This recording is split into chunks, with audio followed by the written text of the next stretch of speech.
останали мебели, които не успях да намеря в Икеа. Трябва ни масичка за хола и ни трябва шкафче за баня. Това сега са пред някакъв магазин за мебели, не съм го виждала никога преди в живота си.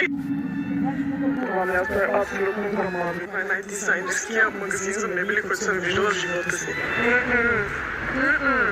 Хора, не стига, че този магазин беше скандално скъп. Аз не си харесах нищо. Окей, харесах си една много винтич холна масичка. И знаете колко пари беше?